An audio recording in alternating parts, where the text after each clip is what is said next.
Bien, bonsoir tout le monde. Bienvenue. Donc, bienvenue à la séance du Conseil de la MRC de Dautrey du 8 mai 2024. Donc, le point 1, c'est lecture et adoption de l'ordre du jour. Donc, on ne fera pas la lecture, vous avez tous reçu une copie.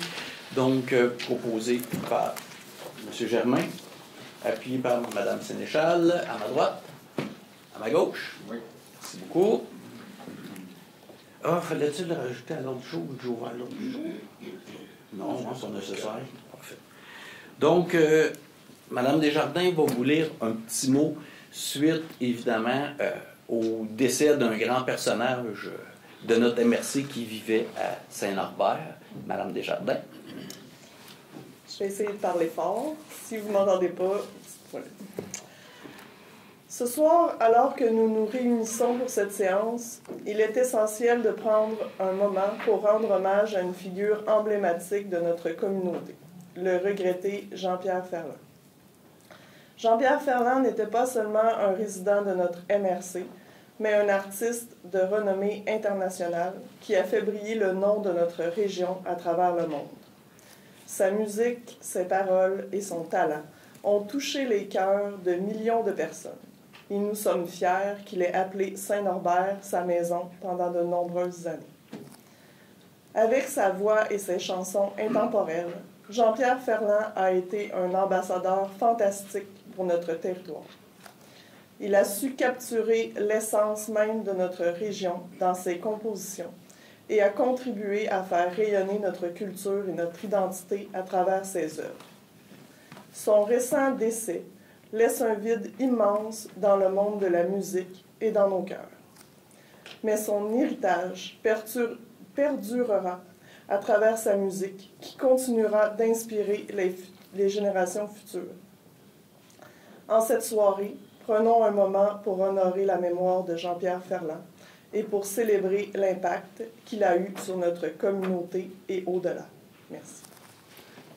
Donc, je pense que ce serait une bonne idée qu'on fasse une petite minute de silence, tout le monde, si vous êtes d'accord. Oui. Parfait.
Bien, merci beaucoup tout le monde.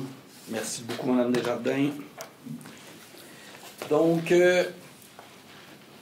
le point 3, adoption du procès-verbal du 3 avril 2024, dont vous avez reçu copie. Ça me prend quelqu'un proposé par M. Turcot, appuyé par M. Moreau, à ma gauche. Ma droite. Merci beaucoup. Monsieur le préfet, j'avais une question avant de voter. Je voulais savoir, au point que vous avez énuméré au niveau du service informatique, pourquoi dans le procès-verbal, vous n'en faites pas mention? C'est un dépôt dans le procès-verbal. On ne fait pas partie, tu sais, le dépôt du rapport en TI qu'on a fait, c'est un dépôt. C'est pas mentionné dans le procès-verbal. On en fait mention, par contre, il n'y a pas de résolution qui est C'est ça. On en fait mention. On en fait mention, mais c'est pas de résolution, c'est un dépôt qui a été fait. Non, mais c'est ça, il n'y a pas de résolution. On va vérifier, M. Bérard. Parce que c'est un dépôt, c'est pas une résolution, c'est pas un vote. C'est seulement un dépôt d'un rapport. Parce qu'avec toute l'allocution, vous avez quand même mentionné là-dessus, je pense que peut y avoir au moins une note au procès-verbal. Tel que indiqué. Parce que là, je ne l'ai pas avec moi, mais M. Tremblay est là. Vous voulez, Mais quand le dépôt a été fait, Le dépôt a été fait et il n'y avait pas de résolution de c'est prévue ça. pour accompagner ce dépôt-là. C'est un dépôt. Ben, c'est un dépôt, c'est pour ça que ça fait pas Donc, partie du et le procès-verbal. procès-verbal fait mention des résolutions et des éléments qui ont été discutés là. Et voté. C'est ça. On ne peut pas modifier le procès-verbal, il n'y a pas eu de résolution à ce moment-là. C'est ça. C'est pour ça qu'il ne fait pas partie du procès-verbal. C'est un dépôt d'un rapport. En tout cas, moi, à milieu, je vais noter. En tout cas. OK. Je vais voter contre M. Blais, je vais pas lever la main. OK, parfait. Donc, M. Bérard vote contre.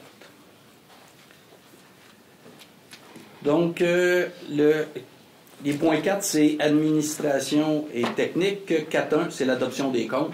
Donc, chaque élu a reçu une copie pour l'adoption des comptes. Donc, proposé par M. Barthes, appuyé par Mme Sénéchal. À ma droite? À ma gauche? Merci. 4.2. 4.2, c'est la charte contre l'intimidation. Donc, c'est une charte qui a été déposée, qui a été faite par le réseau des femmes élues de la Naudière. Le réseau des femmes élues de la Naudière ont été mandatés et pour faire une charte contre l'intimidation des femmes en politique, au sein des conseils de ville et en politique. Par contre, une grande partie de la charte n'est pas une charte qui est genrée. Donc, c'est une charte contre l'intimidation de l'ensemble, évidemment, des élus qui se retrouvent en politique. C'est sûr qu'ici, on ne vit pas cette problématique-là au sein de notre conseil de la MRC, pas du tout. Sauf que c'est important d'envoyer un signal clair. Vous savez, en 2017, là, le mandat 2017, je pense qu'il y avait eu à peu près 18, là, je ne suis pas sûr du chiffre, mais peut-être 18 démissions d'élus. En ce moment, on est rendu à plus de 800 démissions d'élus à travers le Québec. Évidemment, on sait que ça pèse lourd sur certaines intimidations qui se font. Donc, c'est vraiment une charte contre l'intimidation. Donc, c'est d'adopter cette charte-là contre l'intimidation dont vous avez tous reçu copie. Donc, proposé par M. Bérard, appuyé par M. Gravel. À ma gauche? Oui.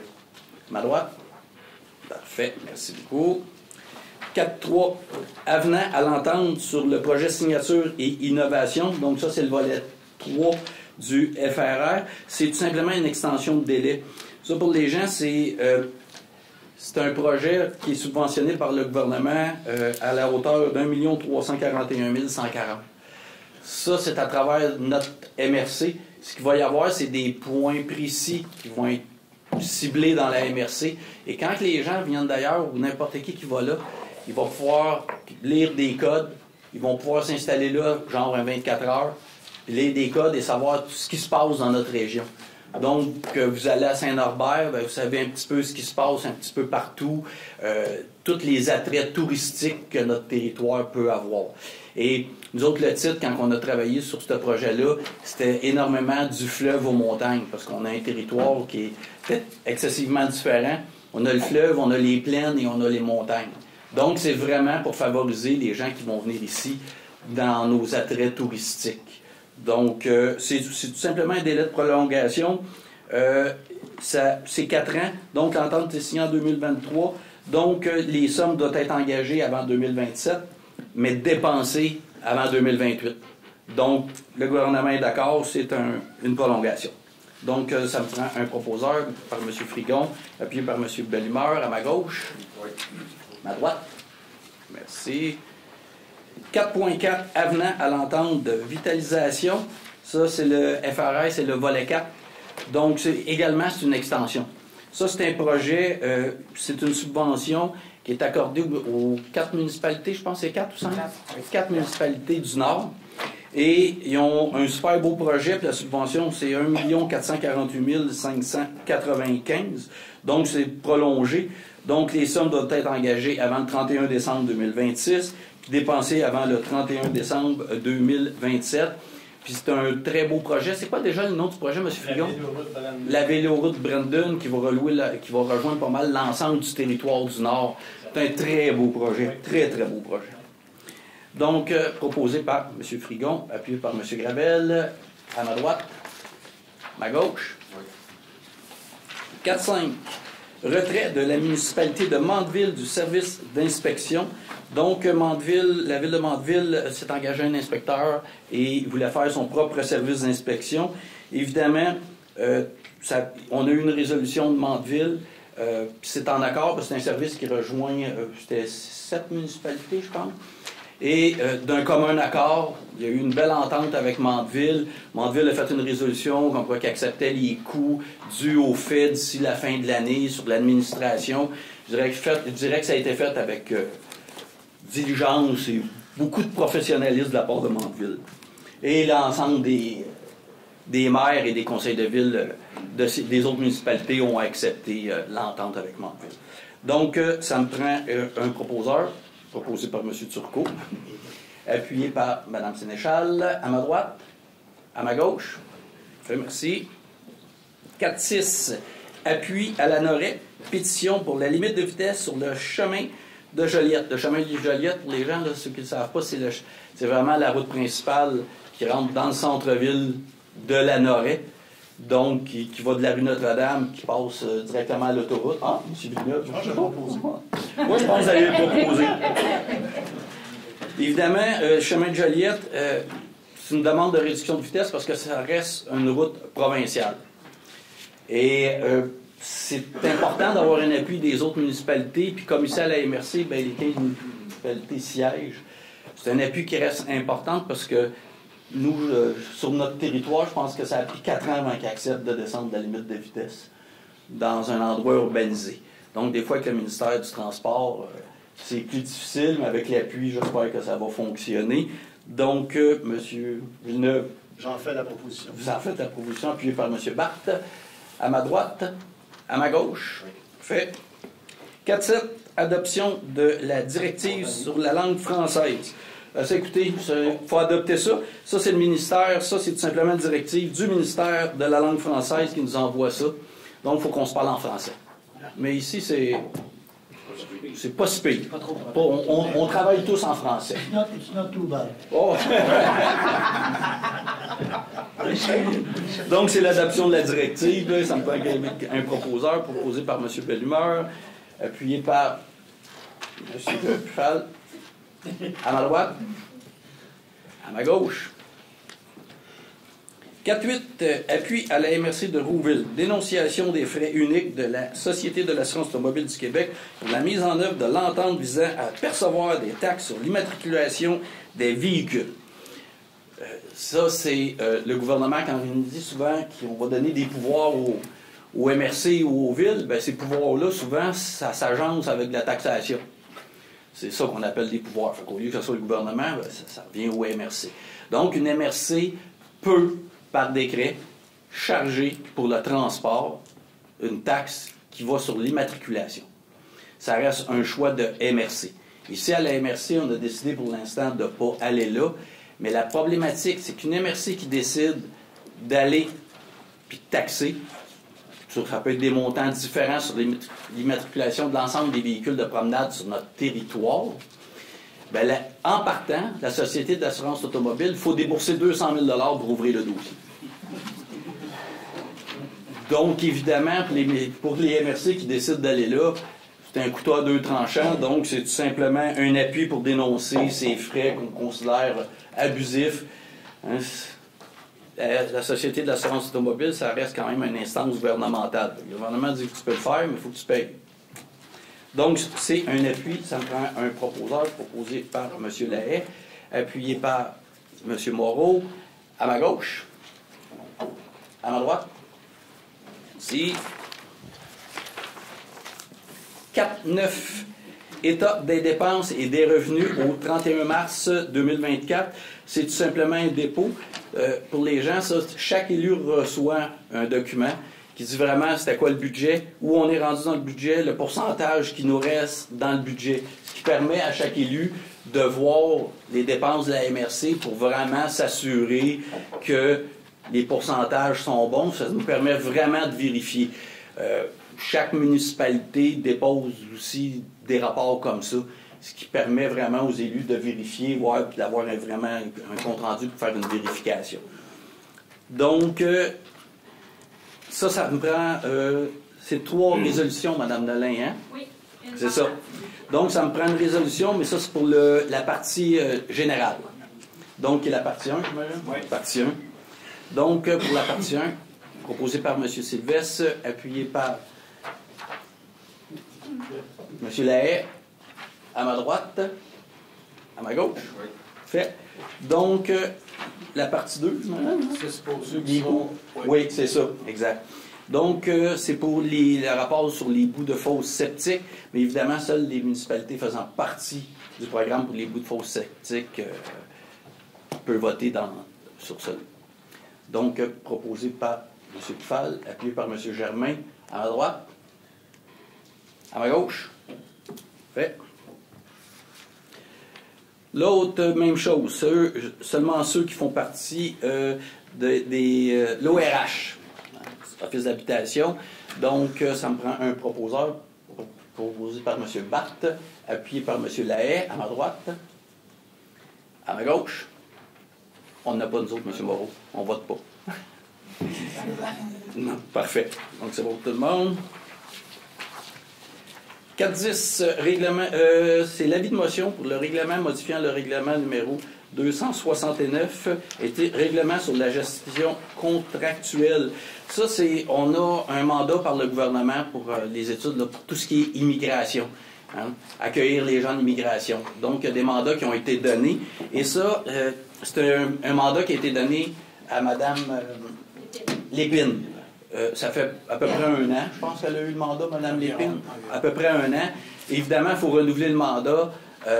Dans ça fait 1 an qu'elle travaille sur le dossier. On ne partira pas avec quelqu'un d'autre sur le même dossier.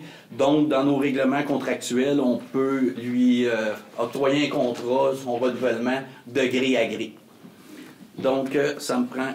non, ça, c'est l'avis de motion. L'avis de motion donné par... Ça me prend quelqu'un?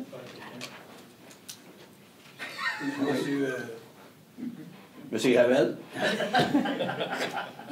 Je fais par exprès. Non, c'est correct que je peux le... Donc, l'avis de motion donné par M. Gravel. 4.11, c'est tout simplement l'adoption de ce règlement-là. Donc, proposé par M. Gravel, appuyé par M. Turcot, à ma gauche, à ma droite. Ici. Les points 5, transport. 5.1, c'est transport adapté, on n'avait pas de sujet. 5.2, transport en commun, programme d'aide d'urgence en transport collectif. C'est l'adoption, c'est tout simplement un rapport final. Vous savez, pendant la COVID, le gouvernement a envoyé des sommes d'urgence à toutes les entités comme nous autres, c'est nous autres ici qui gèrent le transport. On a des sommes d'urgence qui nous ont été octroyées. Évidemment, il n'y avait plus grand monde, hein, puis ça a été octroyé partout. C'est tout simplement le rapport final de ce qui a été fait avec l'argent. Mais cet argent-là était dédié seulement au transport et était utilisé seulement dans le transport. Donc, ça me prend un proposeur ou une. Madame Desjardins. Monsieur Gravel. À ma droite. À ma gauche. 5-2-2. Marc-André Champagne, octroi de contrat. C'est une petite vanne régulière. Donc, c'est un nouveau transporteur. Donc, c'est dans le pôle principal de Brandon qu'il va opérer. Garantie minimale. On donne toujours des garanties minimales à un transporteur, évidemment, sinon transporteur, mais il les dépasse toujours toutes. Donc, c'est une garantie minimale de 50 000 pour une vanne régulière. Donc, c'est pour le pôle Brandon. Ça me prend un proposeur ou un. M. Bellumeur, appuyé par M. Frigon. À ma gauche. À ma droite. Si. Les points 6, développement économique 6.1, nomination comité aviseur pour le développement économique de Dautrey, qu'on appelle souvent nous autres le DEA. C'est représentant de la catégorie économie sociale et communautaire. Donc, il y a plusieurs catégories. Quand on a des comités, souvent, surtout comme ceux-là, il y a plusieurs catégories. Donc, celle-là, c'est dans la catégorie économie sociale et communautaire. Donc, il va y avoir finance, il va y avoir... Puis il y a des citoyens qui sont impliqués dans ça. Donc, c'est pour la nomination de Nicolas Fortier. C'est le directeur de la chasse-galerie de la Valtrie. Donc, ça me prend quelques proposés par M. Moreau, appuyé par M. Frigon. À ma gauche. À droite. Fait. Donc, 6.2. politique de soutien aux projets structurants, dépôt des projets et recommandations. Donc, évidemment, il y a un comité qui regarde tout le temps si les projets, premièrement, sont admissibles à ces programmes de subvention-là, qui sont générés par DEA, mais qui est financé par le gouvernement. Et après ça, il y a un comité où il y a 2 citoyens, je pense, 3 citoyens qui siègent, et la décision est prise si les sommes sont octroyées. Donc, je peux vous les nommer quand même. C'est Milieu de vie bonifié, Action Famille Lavaltrie. Donc, c'est 100 000 $ qui est octroyé, puis c'est dans l'enveloppe dédiée à Lavaltrie. C'est pour l'agrandissement de la maison de la famille. Parce que ce qu'il faut dire, dans ce programme-là, il y a une enveloppe régionale pour des projets régionaux et il y a des enveloppes qui sont dédiées à chaque municipalité.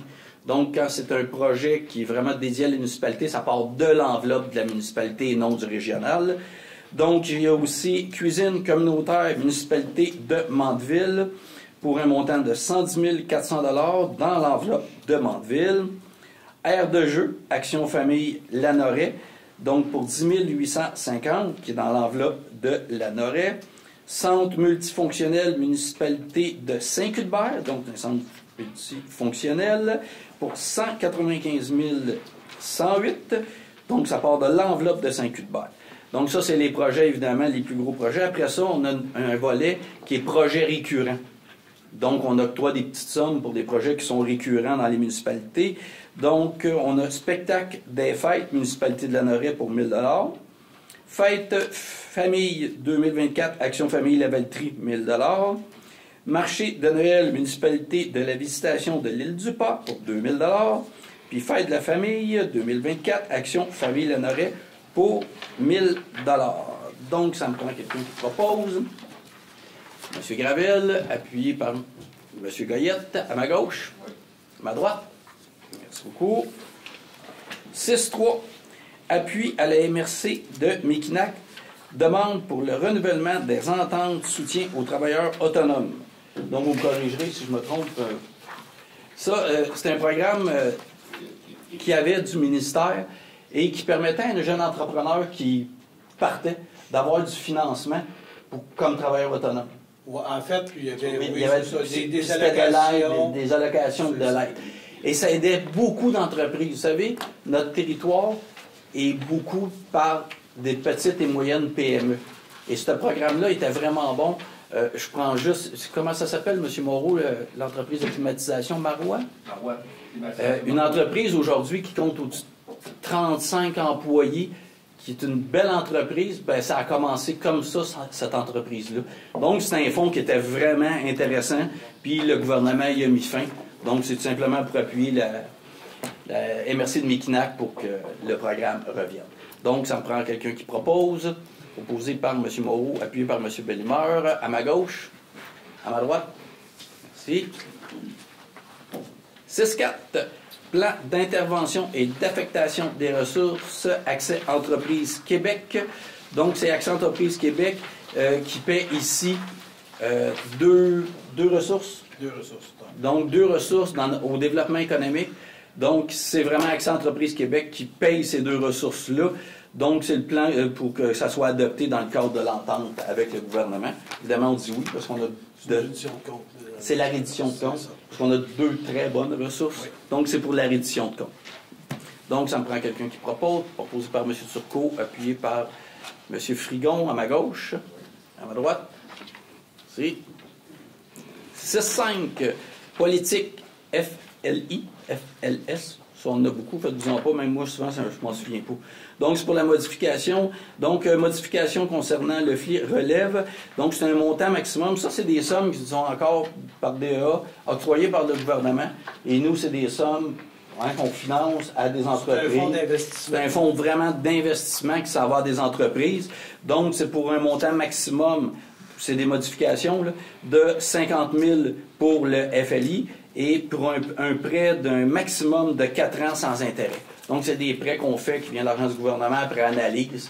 Donc, c'est 50 000 maximum, mais sur 4 ans sans intérêt. Ça avec, c'est un programme qui aide beaucoup d'entreprises à démarrer. Et ça va très bien en ce moment dans ces fonds-là, vraiment. Donc, ça me prend quelqu'un qui propose. proposé par M. Barthes, appuyé par M. Lahaye, à ma droite, à ma gauche. 6.6, Gala Oser entreprendre. Ben, c'est pour féliciter des gagnants. Dans notre MRC, on a eu quelques personnes. Ça, c'est vraiment... c'est le fun parce que c'est de la reconnaissance qu'on donne à des nouvelles entreprises.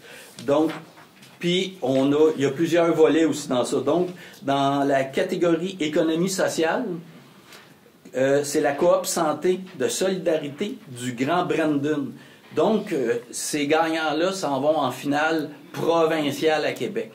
Et c'est un projet, puis oui, M. Frigon, je regarde, parce que je sais que les maires du Nord l'ensemble des maires du Nord ont énormément travaillé sur ce projet-là.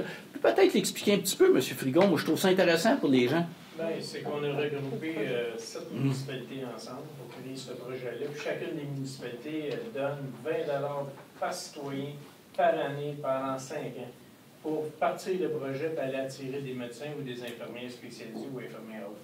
Fait que le projet, l'ouverture s'est faite il y a à peu près maximum 1 an. Il y a un médecin qui a déménagé là, il y a son infirmière, là, il y a une super infirmière qui est rentrée, puis là, il y a un nouveau médecin qui commence le premier jour. C'est vraiment un très beau projet. Ouais, puis la coop, corrigez-moi, je me trompe, là, la coop fournit complètement un bâtiment qui a tout été rénové avec des équipements super modernes. Le médecin n'a pas besoin de s'occuper de l'administratif. C'est la coop qui s'occupe de l'administratif. C'est vraiment... je tiens à le dire, c'est vraiment tellement un beau projet de municipalité parce qu'il n'y avait plus de médecins dans le Nord qui se regroupent pour mettre leurs forces ensemble pour vraiment régler une problématique. Bravo, vous le méritez. Oui. Que vous allez aller à Québec, hein, M. Frigon? Oui. Vous représenterez à merci. Il y a également Studio Les Louvres. Donc, c'est dans la catégorie services aux entreprises. Donc, ça, les Louvres, si je me souviens bien, c'est vraiment la marque d'une entreprise. Une entreprise qui veut se démarquer, les engage, et c'est des professionnels, vraiment pour faire une image de marque d'une entreprise. Si je me souviens bien, monsieur, parce que c'est quelqu'un de Sainte-Barthélemy. C'est le branding. Français, monsieur Sylvestre. On vient d'adopter une résolution. Non, ça aussi vraiment 2 entrepreneurs de Sainte-Barthélemy, donc qui vont nous représenter au final national. Donc, il n'y a pas de résolution. Ben oui, félicitations, c'est vraiment la résolution. Donc, proposée par M. Sylvestre, appuyée par M. Frigon. À ma gauche, à droite, c'est... Les points 7, c'est aménagement du territoire. Donc, 7.1, c'est comité d'aménagement et de conformité. C'est tout simplement le dépôt du comité d'aménagement. Donc, ça me prend quelqu'un qui propose. Proposé par M. Gravel, appuyé par M. Turcot. À ma gauche, à ma droite, c'est 7.2, demande d'autorisation CPTAQ. Donc, il y a une demande d'autorisation qui a été acheminée à la CPTAQ qui vise le territoire de la MRC de Dautrey. C'est une demande qui vise le prolongement d'une conduite de gaz là, vers le site de dépôt Rive-Nord. Donc, ça part du secteur de la Rivière-Chaloupe, puis ça descend vers le site dépôt Rive-Nord. Le comité a fait l'analyse de la demande, puis évidemment, ça n'a pas d'impact réel là, sur les activités agricoles, donc il recommande simplement d'appuyer cette demande-là. Évidemment, CPTAQ pour tout le monde, hein? C'est Commission de la protection du territoire agricole du Québec. Je veux qu'on a tellement d'acronymes, même moi, des fois. Et des activités agricoles. Et des activités agricoles, effectivement. Donc, on avait juste celle-là, monsieur? Oui, pour les CPTAQ, oui. OK. Donc, ça me prend un proposeur. C'est chez nous. Proposé par M. Pufal, oui, effectivement. Ça peut être appuyé par M. Moreau, merci. À ma gauche.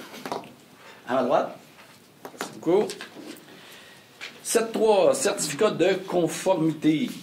Donc, on en a quelques-uns. Premier certificat, municipalité de Sainte-Geneviève-de-Berthier, le règlement 720-24, qui a pour effet d'inclure la notion d'îlot de chaleur dans le plan d'urbanisme. Le comité recommande l'émission du certificat de conformité. C'est la seule municipalité. OK, c'est la seule de cette municipalité-là. Parfait. On fait un proposeur à chaque. Par Ouais. municipalité. Fait que celle-là, c'était Sainte-Geneviève de Bercy. Sainte-Geneviève, proposé par M. Pfal, appuyé par Mme, M. Lahaye.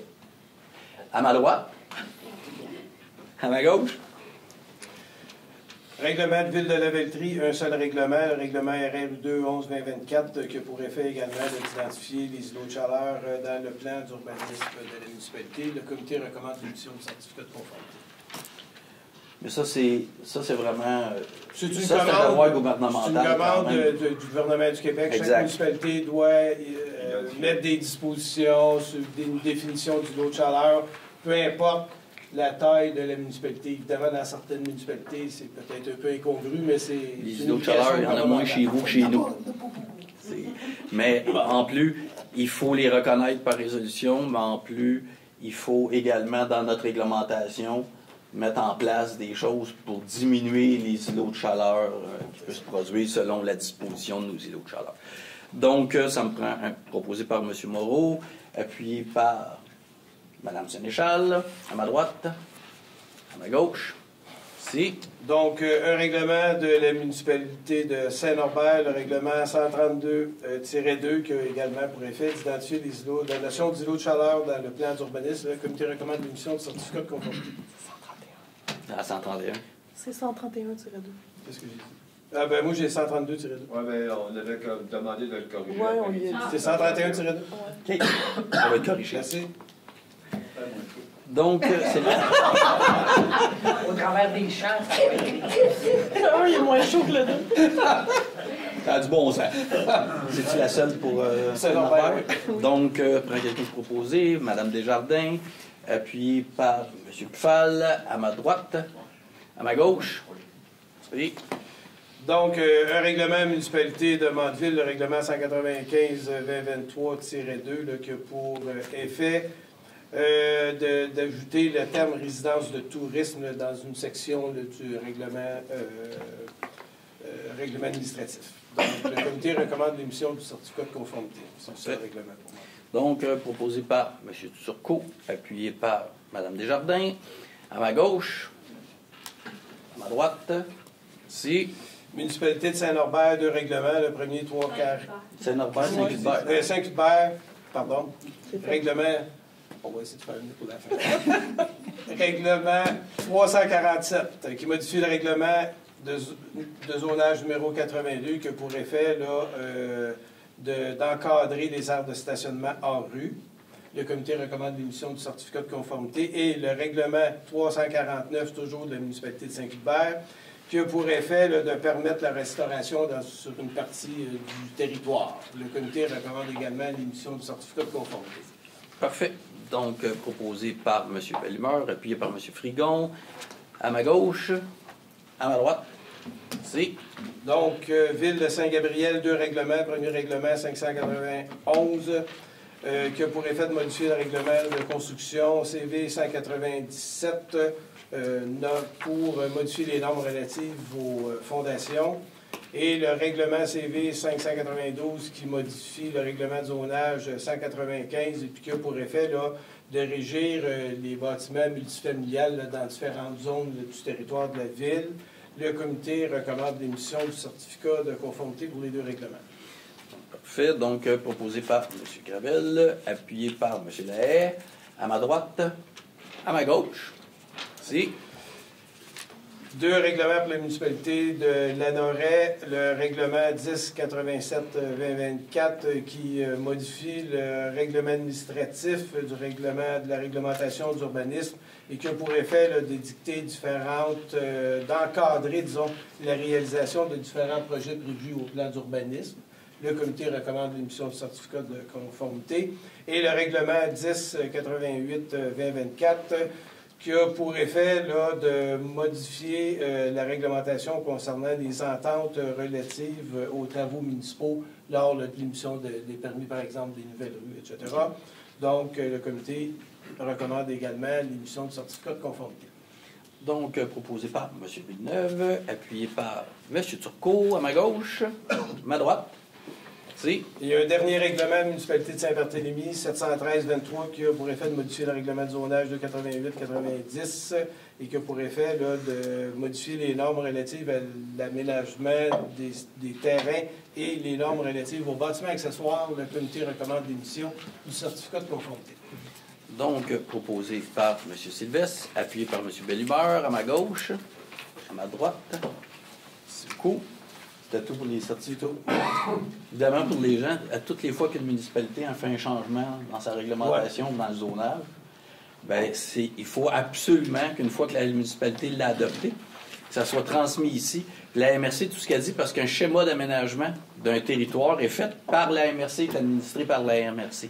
Donc, quand on fait des changements comme ça dans nos municipalités, il faut que la MRC passe une résolution comme quoi c'est conforme à nos schémas d'aménagement.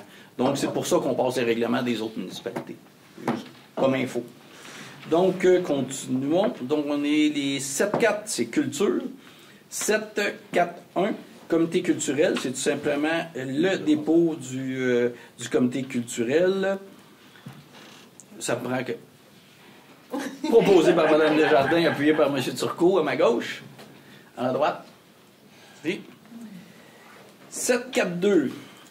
Approbation de projet culturel, octroi de subvention.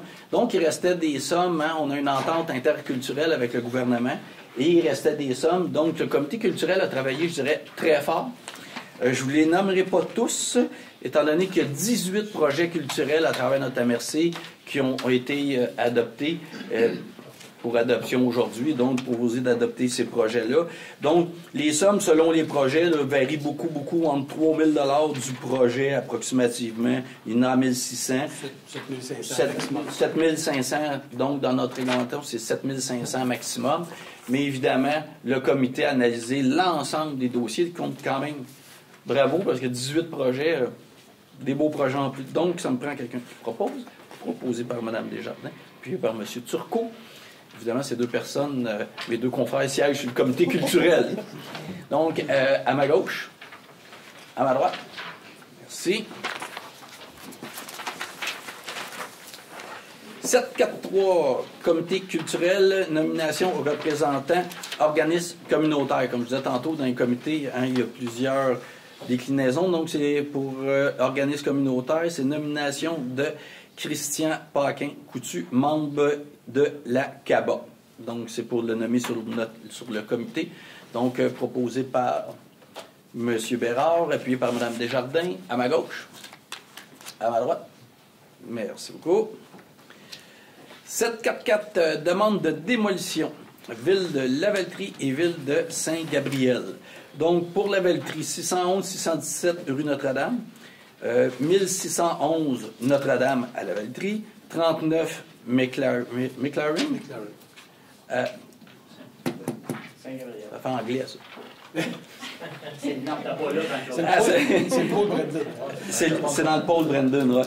Donc, à Saint-Gabriel et 184 Guidon, Saint-Gabriel, Guindon, excusez, Guidon. J'ai oublié mon N. C'est Gwendon. Gwendon. Oui, mais on est quand même Brandon. Hein? Oui, exact. Donc, évidemment, il y a des processus pour ces propriétés-là, puis c'est pour ça que ça passe par la MRC. Parce qu'on a l'inventaire de notre patrimoine bâti et il y a un processus, excusez, je suis en train de m'étouffer, il y a un processus légal. Comme nous autres, c'est le comité de... Le comité patrimoine bâti. Dans le fond, chaque résolution que les municipalités font, le comité patrimoine bâti l'étudie, il regarde dans les protocoles à suivre, puis dans le fond, on valide si effectivement si on a le droit, dans quelle année, de 1940 et plus, puis si dans le fond, avec des mandats d'architectes, des fois c'est par des mandats aussi de CCU, des fois c'est aussi par des comités patrimoine bâti qui nous font des recommandations. Suite à ça, après une analyse, dans le fond, on recommande La Ville adopte la démolition, mais il faut que ça passe par la MRC. La MRC doit l'analyser étant donné que c'est vraiment l'inventaire du patrimoine bâti de la MRC de Dautry. Mais pour que ça soit accepté, c'est de valeur parce qu'ici, on n'a pas de... Mais c'est vraiment exhaustif parce que là, ça prend vraiment un architecte qui a passé sur le bâtiment, des photos, l'état du bâtiment intérieur, Parce que souvent, un bâtiment peut avoir été cité. Souvent, il y a eu des bâtiments qui ont été abandonnés et qu'aujourd'hui, il y a de la moisissure, il n'y a plus rien à faire avec ces bâtiments-là. Donc, il y a vraiment un processus, quand ça fait partie du patrimoine bâti, excessivement sévère. Et par la suite, quand la Ville a tout analysé le dossier et l'accepte, ça s'en vient ici. Et ici, c'est analysé par notre comité du patrimoine bâti de la MRC qui réanalyse le dossier. Et après ça, fait les recommandations d'accepter les démolitions. Donc, c'est un processus qui est quand même très, très rigoureux. Peut-être juste préciser que c'est un processus qui découle d'une législation du gouvernement du Québec qui date de 2 ou 3 ans. Exact. Donc, ça me prend un composant proposé par M. Gravel, appuyé par M. Batte, à ma droite, à ma gauche. Ça prend 4 résolutions pour chaque? OK. Est-ce que vous êtes d'accord à prendre les mêmes personnes pour les 4 bâtiments? Et à ma droite, d'accord pour les 4? À ma gauche, d'accord pour les 4? Parfait. C'est bon, Mme Nolin? Merci beaucoup. Les points 8, environnement et cours d'eau, remboursement pour les vidanges des fosses septiques non conformes. Donc, c'est des puisards. Ce qui arrive, c'est que les gens, certaines personnes, payent sur leur compte de taxes pour se faire vidanger, mais ils le font faire eux-mêmes par une entreprise, étant donné que nous autres, on ne peut aller mesurer. Donc, c'est tout simplement un remboursement, vu qu'ils se sont fait vidanger, un remboursement de 100 $. Aux 2 ans. Exact. Merci. Donc, oui, évidemment, ceux qui font partie de la vidange des fosses septiques. Donc, ça me prend quelqu'un qui propose, proposé par M. Frigon, puis par M. Sylvestre, à ma gauche. À ma droite. Merci. Les points 9, sécurité publique. On n'avait pas. Point 10. 10.1, rapport du préfet. M. Barre. J'aurais eu une question, mais je vais la garder. Ouais, Non, c'est parce que le 6 mai, la conférence de presse du MTQ, c'est marqué l'Assomption. C'était Joliette. Exact. Petite erreur. Donc, c'est Joliette. Ça sera corrigé, monsieur. Et, effectivement.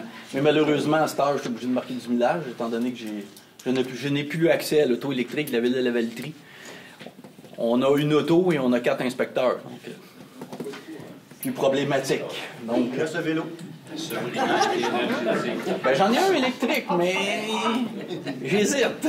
J'hésite à prendre mon vélo électrique pour m'emmener ici, étant donné toute la dangerosité de la route verte à la Noret. En passant, j'ai pris des photos en m'en venant tantôt. Puis là, Sainte-Geneviève, bravo, c'est une belle route. J'ai pris une photo de Sainte-Geneviève et la Noret. J'ai mis ça sur Facebook. Vous pouvez aller voir sur Facebook de la Noret. Puis je vous invite les gens, vous avez dépanneur Formule 1 ici à Berthier. Les gens qui nous écoutent, là, allez là, allez signer cette pétition-là. Elle sera déposée à l'Assemblée nationale le 4 juin prochain, donc avant la période de questions, pour demander au gouvernement du Québec de réparer cette route-là. Ça n'a aucun sens. Allez voir les photos, vous allez voir photos Sainte-Geneviève, quelques mètres plus loin, la Noret, là, c'est l'enfer. Alors, on peut rajouter la 348 à Saint-Tite? Non. Le mois prochain, Mais... Sérieusement, elle est à la Noret dans tous les commerces ou presque. Allez la signer. Allez la signer, c'est important. Elle va être déposée, si tout va bien, le 4 juin prochain à l'Assemblée nationale. Bien, puis je vais y aller, mais il faut dire que dans le plan d'immobilisation du ministère du Transport du Québec, que j'ai assisté, la route ne fait pas partie du plan d'immobilisation des 5 prochaines années. Mais ce n'est que politique. Oui, c'est sûr. Et le politique, parfois, change d'idée. Moi, j'aime pas ça qui parle de Sainte-Geneviève. En bien? Ça va peut-être coûter moins cher de détruire Sainte-Geneviève que de rénover. Donc, on revient à nos moutons proposé par mon rapport proposé par M. Barthes, appuyé par M. Turcot, à ma gauche. Oui, je me lis aussi. À ma droite. Merci beaucoup. Correspondance, on n'avait pas rien de... La liste a été déposée. La liste a été déposée à l'ensemble des élus. Parfait. Point 12. Service d'incendie. Embauche d'un pompier et de 2 préventionnistes. Bien, ça, c'est tout simplement des remplacements. Donc, ce n'est pas des nouveaux postes qui ont été ouverts, c'est du remplacement de personnes qui quittent ou une personne qui est en arrêt de travail. Donc, on a pour 2 préventionnistes et un pompier à temps plein qui est pour la caserne de Lavaltrie. Donc, ça me prend quelqu'un qui propose, proposé par M. Gravel, appuyé par M. Bellimeur, à ma gauche, à ma droite. Parfait. 12.2, c'est un avis de motion, règlement instituant un service de protection contre l'incendie. Pour l'avis de motion, c'est tout simplement vous l'expliquer, parce que dans nos réglementations, quand on engage un pompier de temps partiel, il faut qu'il soit à 12 km ou moins de nos casernes, de la caserne à laquelle il est dédié. Par contre, quand on engage un préventionniste qui fait de la prévention, que le préventionniste reste à plus de 12 km de la caserne, ça a tout son sens. Et on a des préventionnistes, on a eu quand même des gens qui se sont manifestés, qui restent un peu plus qu'à 12 km. On ne se privera pas de leur talent parce qu'ils restent à 13-14 km. Ben, exactement. Donc, c'est l'avis de motion donné par M. Gravel. Parfait. Donc, 12.3, ben, c'est l'adoption du changement pour ce règlement. Donc, toujours proposé par M. Gravel, appuyé par M. Turcot, à ma gauche, à ma droite. C'est...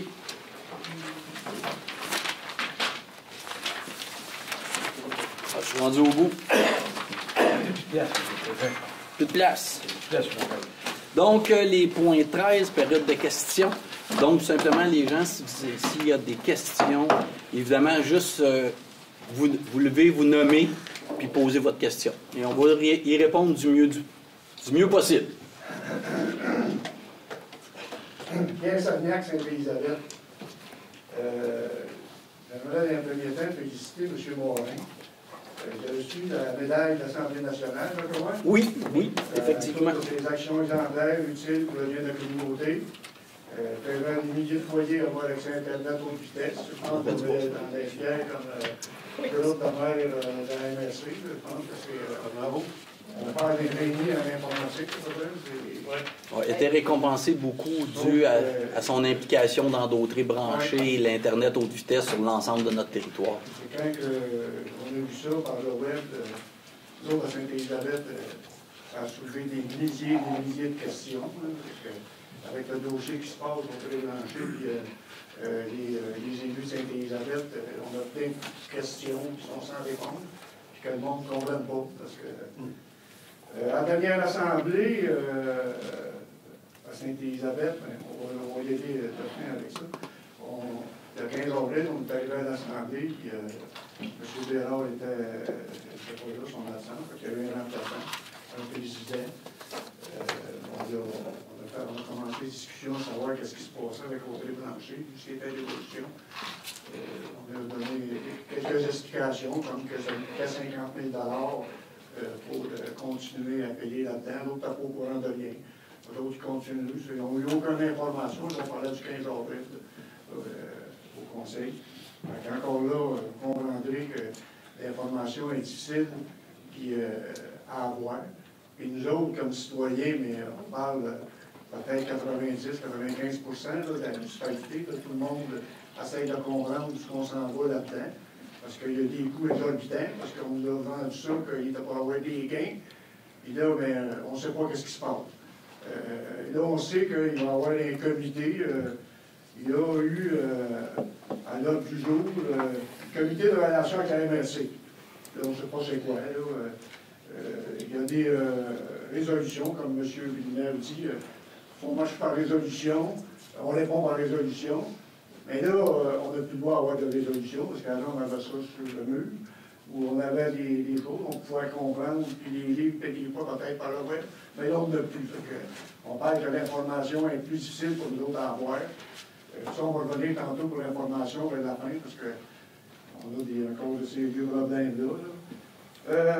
Pouvez-vous élaborer c'est quoi les prochaines étapes? Là? Parce que nous autres, on est ici, on veut comprendre que c'est pas l'avenir de Sainte-Élisabeth, parce que là, plus que le dossier poursuit, mais plus qu'on est dans le néant. faut louer la boîte un peu, pour que c'est un peu sécurisé le petit groupe qu'on est ici, là. On est dans l'autobus, même qu'on est... on a l'autobus fourni par le transport-là. J'aimerais ça peut-être que vous nous aidiez à comprendre un peu plus, ou nous donner un peu plus de données. Qu'est-ce qui s'en vient avec le comité de médiation? Écoutez, on est supposé, on va avoir une rencontre vendredi avec le MAMACH, avec M. Bérard et le directeur.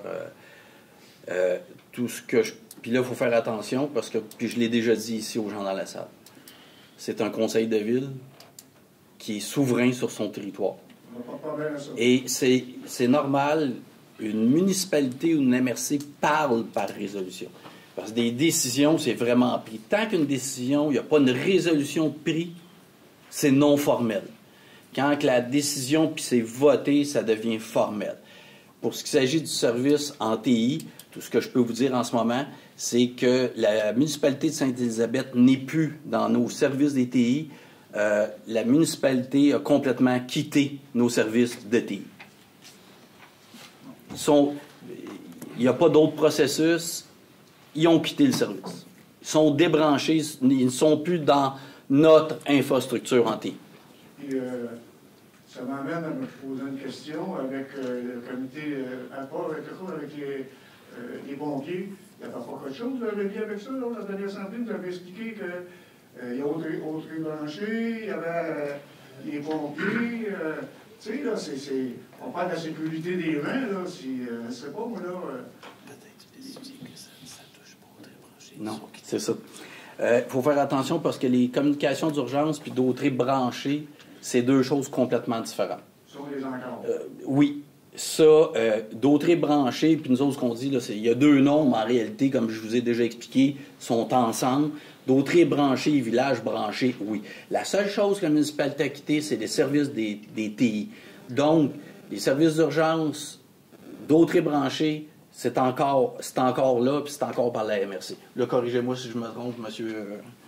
Tremblay, là, mais c'est encore là. OK. Fait que là, on est complètement débarqué. Mais, si on a bien compris, j'ai bien saisi la portée de vos propos, la dernière assemblée, il y a des coûts de 50 000 par l'année qui vont être payables par la municipalité de Sainte-Élisabeth pour l'installation de tout ça, c'est ça? Non, il faut faire attention. OK. Il faut faire attention. Là, il faut faire vraiment une grosse différence. Parce que là, ce que vous parlez, puis je parle pas de 50 000 parce que là, il faudrait regarder les RFU, richesses foncières uniformisées, là. Mais ça, là, c'est des frais qui sont d'autres branchés et villages branchés. Parce que l'ensemble des municipalités, on paie des frais récurrents pour ça. Donc ça, même si une municipalité quitte, continue à payer les frais récurrents. Mais il faut faire attention. Sainte-Élisabeth, ils ne sont pas encore partis de là. Puis là, on va avoir une discussion vendredi, je ne sais pas où ils s'en vont. Fait que ça, là-dessus, c'est ça. Parce qu'une fois débarqué des télécommunications, oui, ils paient jusqu'à la fin de l'année, mais à la fin de l'année, ils ne payent plus pour les TI. Les TI, c'est vraiment tout ce qui est informatique. Donc, il y a une très grosse différence entre notre service d'informatique et le service de drôterie branchée, qui est la fibre optique et l'Internet haute vitesse. Il y a une différence, c'est deux dossiers différents. En fait, M. le Préfet, si je me questionne moi-même, je vais aller avec une question, si vous me permettez. Oui.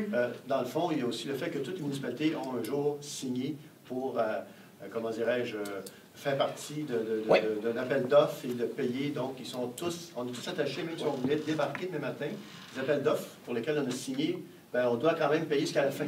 Exact. Bien, parce que c'est une résolution de l'ensemble des municipalités. Si on débarque, il faut payer pareil. Parce que... Donc, exact. Puis c'est normal, parce qu'on a engagé des frais là-dessus. En même temps, on va avoir des coûts. On va avoir des coûts à la fin de ça. Bien, écoutez, là-dessus, je ne m'avancerai pas parce qu'on va avoir une réunion vendredi. Okay. Fait que là, parce que la résolution, parce qu'il y a eu une résolution déposée par la Ville de Sainte-Élisabeth, la résolution, il quittait tout ça. Mais jusqu'à la fin décembre, fait que les discussions qu'on va avoir, je ne peux pas vous dire où la municipalité va s'en aller, parce qu'une résolution, ça se change par une autre résolution. Donc là, je ne sais pas. La seule chose que je peux vous dire, c'est qu'en ce moment, ils ne font plus partie du service des TI. je peux vous dire, là, c'est assez compliqué quand même à suivre par contre. Juste pour que ça soit facile, monsieur, ce qu'on appelle les technologies d'information, c'est ce qui sert à l'administration de la municipalité. On a un paquet de logiciels, comptables, peu importe. Ça, c'est les TI. OK? Mais tout ce qu'on appelle télécommunication, ça, c'est de la fibre optique. C'est vraiment deux affaires séparées. Fait que c'est pas si compliqué, dans le fond. Fait qu'il y a un monde... Tu sais, là, quand ils sont débarqués des TI, ça veut dire que s'il y a des logiciels qu'on se séparait à la gang, puis que la municipalité a besoin, bien là, il faut qu'ils achètent les propres logiciels. C'est ça que nous autres, on n'a pas affaire à ça. Mais ce qu'on appelle vraiment le deuxième volet, les télécommunications, parce que c'est deux T, hein, TI puis T. Bon, c'est ça qui est mêlant. Télécommunications, ça, c'est la fibre optique qui est installée, tous les emprunts qu'on a faits, les contrats qu'on a donnés pour installer ce fil-là, puis les équipements, ça, on est tous solidaires. Ça, on va avoir à payer ça. Ça, vous allez continuer à payer ça jusqu'à la fin des prêts. Mais ce qu'on appelle la technologie de l'information, c'est l'information, c'est ce que autrement dit, c'est ce que votre bureau municipal a besoin pour opérer, là. Toute l'information de l'infrastructure, des logiciels, puis des serveurs. Des serveurs de sauvegarde, des backups, sont plus là. C'est ce qui fait la sécurité de l'information des citoyens, ça, sont débarqués de ça. Ça, le livret, ça doit être un livret qu'on fasse Sainte-Élisabeth, c'est sur 20 ans. Maintenant, on a fait un déficit d'1 million. On a emprunté pour payer sur 20 ans. Si on paye, ça va être sur 20 ans. Non, pas tout à fait. C'est un petit peu plus complexe parce qu'il y a des... En fait, quand on installe la fibre optique, on les installe sur les poteaux qui appartiennent à une partie tierce, comme le Canada. On doit payer un loyer. Et ça, tant que les fils sont là, on paye ces frais récurrents-là, ces loyers-là. Puis il est prévu dans le règlement de compétences qu'une municipalité qui se retire paye, évidemment, s'il y a des prêts, paye le prêt, mais les récurrents demeurent à sa charge aussi. Parce que ça, ces récurrents-là vont toujours être là tant que le câble va être accroché après poteau. Parce que chaque poteau d'Hydro-Québec, poteau de Bell, à chaque année, pour avoir le droit de s'accrocher, on paye un loyer pour chaque poteau. Ce qu'ils appellent un toron, mais le toron, c'est ce qui attache le fil. La population est desservie par ça. Ah ben non, on le sait, mais c'est correct. Exact. Vous voyez, M. Poulet, là, c'est à se parler qu'on se comprend. Vous rappelez-vous de ça? Oui. Ça, c'est le mois de janvier, ça. Janvier 2024. C'est à se parler qu'on se comprend, M. Poulet. OK. Je peux vous dire que j'ai progressé. Si j'ai progressé dans la compréhension, ça veut dire qu'il y a pas mal de monde qui sont améliorés. Parce que c'est pas facile. Oui, mais tu sais, puis nous autres, des fois, on est tellement dedans que ça paraît simple pour nous autres, on vit dans ça, fait que, on essaye de l'expliquer de notre mieux. Vous avez été bon, vous avez été bon. Vous m'avez monté d'un grade. L'autre point, c'est encore la dernière assemblée, ça s'est fait bien vite. La résolution a été lue à peu près de 45 secondes, c'est pas, on dit une minute 30. C'est préavis de l'exercice du droit de retrait relatif à l'exercice des compétences déléguées à la MRC. Là, on parle de pompiers là-dedans, on ne back pas. Ils veulent avoir des chiffres financiers, passifs, d'actifs. Selon M. Villeneuve, on parle avec résolution, on répond avec résolution. Est-ce que vous avez eu une résolution sur le préavis de l'exercice du droit de retrait relatif? Le titre peut porter à confusion. Ce qu'on a eu, c'est une demande d'information. Une demande d'accès à l'information. Donc, on n'a pas de résolution de la municipalité de retrait. Donc, le titre peut porter à confusion, là, mais c'est vraiment une demande d'accès à l'information qu'on a reçue pour le service d'incendie. OK. Demande d'accès à l'information, juste pour ma compréhension encore, vous êtes tenu et obligé de soumettre des documents, autrement dit, le passif, l'actif, comment ça coûte, vous êtes tenu par la loi de donner, communiquer ça? On va le voir parce qu'il faut faire une différence entre une demande d'accès à l'information ou un rapport.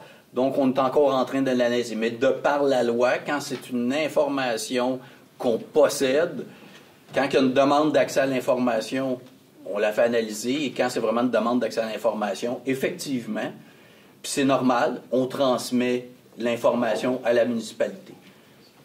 Ou même un citoyen. Un citoyen a le droit de faire une demande d'accès à l'information. J'aime bien ça, vous entendre, parce que ça ne bouge pas.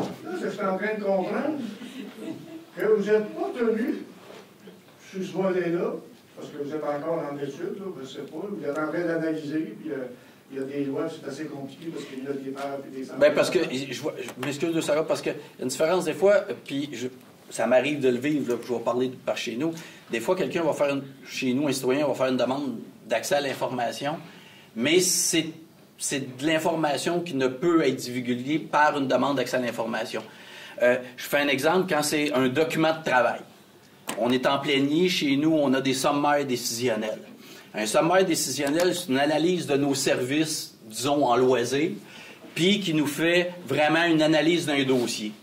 Ça, ce n'est pas un document public, c'est un document de travail. Fait que quelqu'un qui me ferait une demande d'accès à l'information pour ce document, bien, la municipalité va répondre non, c'est un document de travail, ce n'est pas un document public. Fait que c'est pour ça qu'il y a quand même une différence. On ne peut pas tout savoir par une demande d'accès à l'information. Donc, c'est pour ça que chaque demande, chaque municipalité qui a une demande se doit, comme municipalité, d'analyser si c'est une demande d'accès à l'information qui est conforme selon la loi. Fait que c'est pour ça que l'on est encore dans ça. OK. Vous attirez encore mon attention là-dessus sur... non, mais c'est lieu pour tomber pile dedans. Là. Admettons, on va vous poser une question bien simple. Oui, je reste à la Valterie. La Valterie. Oui, je veux savoir les dépenses du mois. Admettons, vous avez dépensé telle affaire, telle affaire, telle affaire, telle affaire. Moi, je me rappelle, il y a 25-30 ans, dans le temps de mon père, quand il y avait de l'Assemblée, il y avait toutes les dépenses du mois de Sainte-Élisabeth. On dépose à chaque fois. Oui.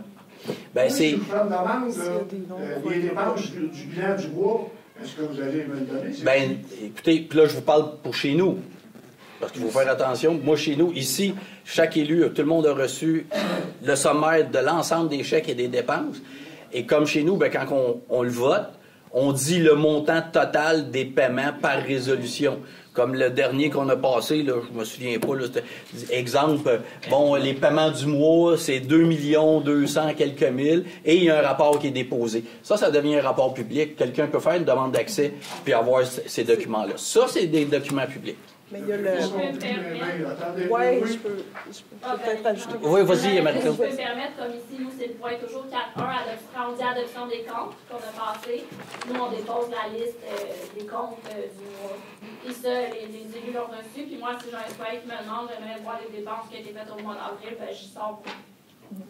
Il faut juste faire attention parce qu'il y a l'autre loi aussi de confidentialité. Fait que là, si tu as des noms précis, il faut que ça va être caviardé. Mais c'est... Comme vous dites, il y a beaucoup de lois qui... Sainte-Élisabeth, Saint-Norbert, c'est à peu près la même grosseur. Admettons, là, vous avez 75 dépenses dans le mois pour telle affaire, vous les listez toutes. Moi, je vous demande, après, à la fin du mois, je peux savoir la liste des dépenses. Mais c'est ça, je vous dis, mais s'il y a des noms de personnes... Oui, mais ça, là, si on parle de la liste des dépenses... Mais sur la liste... C'est ça, exact. Mais la liste, oui. Vous avez le droit d'avoir ça. Mais la seule affaire que je me pose, c'est que si ça demande un accès à l'information, je ne suis pas sûr. Chaque municipalité procède de sa façon, j'imagine. Je vais donner l'exemple chez nous. Nous, les documents sont disponibles à l'arrière de la salle, avec toutes les dépenses au complet. Hier, c'est 990 000. La Valterie, c'est 2 millions, mais nous autres, c'est 990 000. Et puis, toutes les dépenses sont indiquées. Évidemment, il y a un travail qui est fait avant pour s'assurer qu'il n'y a pas de nominatif. C'est tout. Pour le reste, s'il y a des boulons pour la clôture, oui, c'est là. Comme chez moi... Les boulons, on a rentré 50 boulons. Tout est là. Tout est là. Regarde toutes les têtes, c'est tout oui. Mais il faut faire attention. Chez nous... on va parler juste un à la fois, s'il vous plaît. Comme chez moi, c'est un montant total, mais quelqu'un qui en fait la demande peut avoir accès à ces documents. Mais comme nous autres, on ne marche pas, ils ne sont pas à la... Vous ne pouvez pas prendre une résolution, parce qu'on marche beaucoup par résolution. Vous ne pouvez pas prendre une résolution pour aller contre la loi l'accès à l'information. Mettons, moi, je dis, là, je reste à Saint-Cuthbert, puis je dis, non, moi, l'accès à l'information, on n'en donne pas ici. Je prends une résolution, puis je dis, bien, on n'en donne pas. Non. Vous ne pouvez pas. Ben, en Non, les fait, dépenses sont... si je peux me permettre, c'est une loi d'ordre public, donc ça s'applique à tous, mais c'est sûr que quand la consul, comme Mme Desjardins dit, il y a l'information privée. Fait que ça, il y a des choses. Puis en vertu, il y a plein de. Là, je pourrais. Il y a des Il y a exceptions. des Ouais, exceptions. S'il y en a qui sont des affaires du gouvernement, genre le ministère du Conseil du Trésor, qui est en négociation, il y a plein d'exceptions. Mais en général, il y a une loi pour de l'accès à l'information. Exemple, Il y a des restrictions. j'ai une demande d'accès à l'information sur un contrat de mes cadres. Bien, vous comprendrez qu'on va enlever l'adresse du cadre, on va enlever des informations qui sont d'ordre privé. OK, en tout cas, je vous remercie, c'est très clair. C'est pour ça mon dernier point, fait que Allez-y. Non, celui-là. On va revenir avec le service d'incendie. Le passif, l'actif, ça va élaborer, vous allez en étude de ça. Oui. Admettons, je pense que M. Tremblay, dernièrement, il a été informé qu'il y a eu une rupture de communication lors d'une intervention de pompiers à Sainte-Élisabeth. Ça, n'importe qui peut faire des interruptions de communication. Ben, ça, c'est ça. peux Parce que vous dire- c'est. ouais. Non, regardez bien, là. Moi, j'ai un pauvre petit-fils qui reste dans la 5e. Et s'il arrive quelque chose, puis que là, il y a quelqu'un qui a coupé la communication, puis j'en perds un, ça y est, la problème au Québec. Parce que ça peut être grave, là. Mais je vais vous répondre là-dessus. Effectivement, il y a eu une problématique. Mais là, il y a une chose qui est très importante à dire. La vie, puis les citoyens n'ont pas été mis en danger. Puis j'explique pourquoi. Parce que, automatique, vous savez, il pourrait y avoir un accident parce que ce qui est arrivé, il y a eu une autorisation, puis la seule chose dans ça, c'est que la MRC n'a pas été avertie. Nos services d'incendie n'ont pas été avertis qu'il y aurait une intervention dans la caserne, autorisée par la municipalité. Puis, écoutez, l'histoire, je pense, c'est de changer une batterie, puis les fils sont déconnectés. Donc, l'antenne de télécommunications d'urgence n'est plus en fonction. Par contre, il faut bien se dire qu'il y a des protocoles d'intervention par nos services d'incendie automatiquement. Ils ont bifurqué vers l'antenne de Saint-Norbert. Donc, la vie des citoyens n'a pas été mise en danger dans cette histoire-là. La seule chose, c'est quand une municipalité fait une intervention de ce genre, l'important, c'est d'avertir le service d'incendie et la MRC pour que la MRC mette le protocole immédiatement en action. Mais vous savez, là, il faut faire attention, parce qu'un accident dans un rang qui coupe le poteau, puis le poteau tombe, le service des communications d'urgence, il vient d'être coupé pareil. Il bascule sur l'antenne de Saint-Norbert. Fait que les services d'incendie ont quand même réussi à communiquer ensemble. La problématique, c'est qu'on n'avait pas l'info. C'est tout. Ça, là, c'est un poteau, on appelle ça orthographe. OK? Orthographe, ça, on n'a pas de contrôle. Mais votre enquête, là, suite à votre analyse, là, je ne sais pas comment ça a été fait, là, mais c'est inquiétant. C'est inquiétant. Orthographe, je comprends, mais peut-être qu'il y a du monde qui n'a pas les compétences puis qu'ils prennent des décisions. Mais s'il arriverait un drame, puis il y a une enquête du coroner, qu'est-ce qui va se passer? Que là, on découvre qu'encore c'est une personne qui n'a aucune compétence et qu'il coupe la communication. Il va y avoir du monde qui vont sûrement avoir des problèmes au niveau... Là-dessus, je vous répondrai qu'on va avoir une discussion, parce que vendredi, on va avoir une discussion avec Sainte-Élisabeth là-dessus. Mais vous savez, quand arrive une problématique, ce qui est important, ça aurait pu arriver dans d'autres municipalités.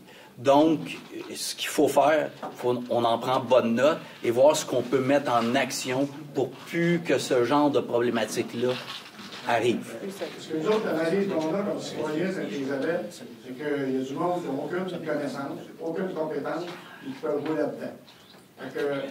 Je ne passerai pas de commentaires. C'est bon. OK. On vient de Montréal, par exemple. Ouais.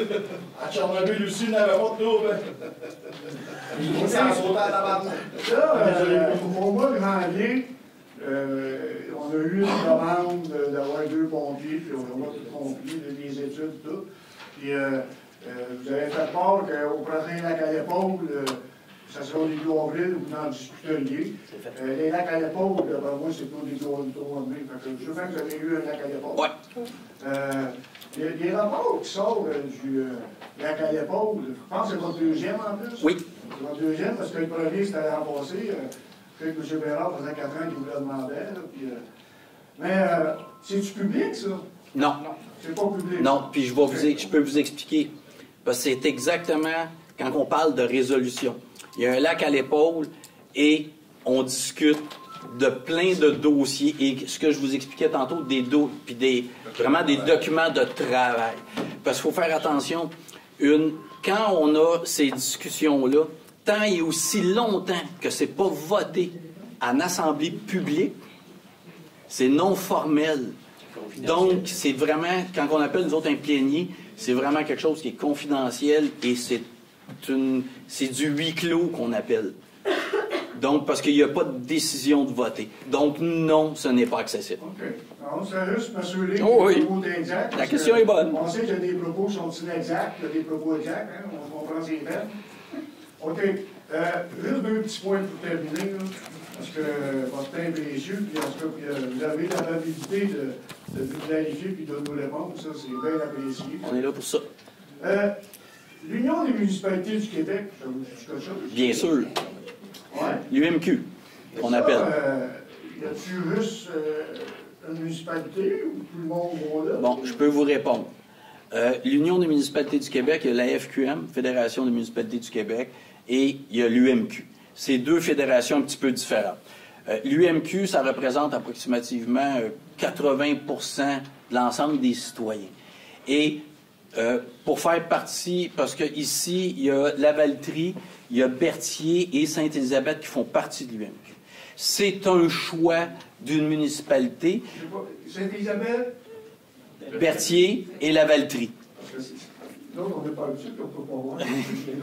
Ouais, d'habitude, il tourne vers moi parce que je me trompe des fois. Mais c'est vraiment une décision de ville. C'est vraiment une municipalité qui décide selon ce qu'ils vont chercher. Parce que, comme là, il va y avoir un congrès et on va chercher vraiment beaucoup de choses dans le congrès. Moi, je fais partie parce qu'à l'UMQ, il y a des comités vraiment spécifiques. Donc, moi, je suis du caucus des municipalités locales. Moi, je fais partie de ce caucus-là où je siège. À l'UMQ, il y a des municipalités de 600 habitants qui font partie de l'UMQ.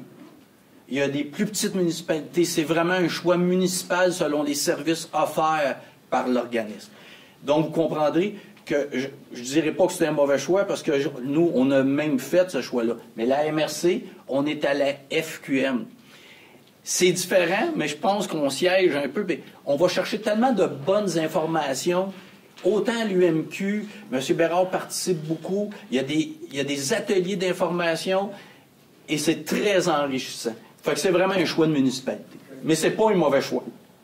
Parce que moi, c'était ma deuxième présence dans l'Assemblée l'an passé. J'ai commencé ma carrière en début 2023. Et ça va attirer encore mon attention parce que, admettons que j'étais assez attentif, là, mais des fois, c'est long hein, que je saisisse la portée.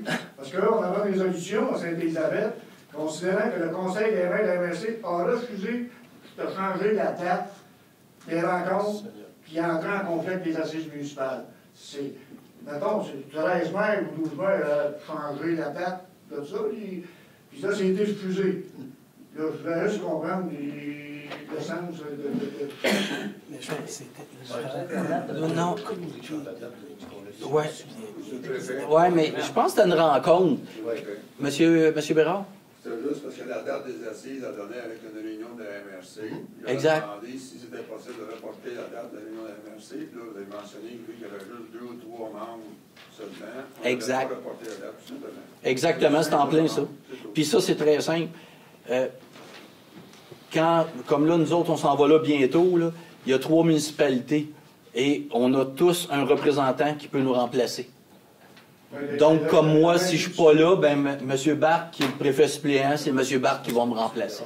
Mais non, M. Bérard a fait une demande tout à fait normale. OK, c'est pour comprendre ça. Oh, oui, la demande était très légitime et très correcte. Non, mais il me disait, on posait la question, c'était légitime, de dire à 12 maires, on rend à la date, tu sais. Non, mais... Ça n'a pas de sens.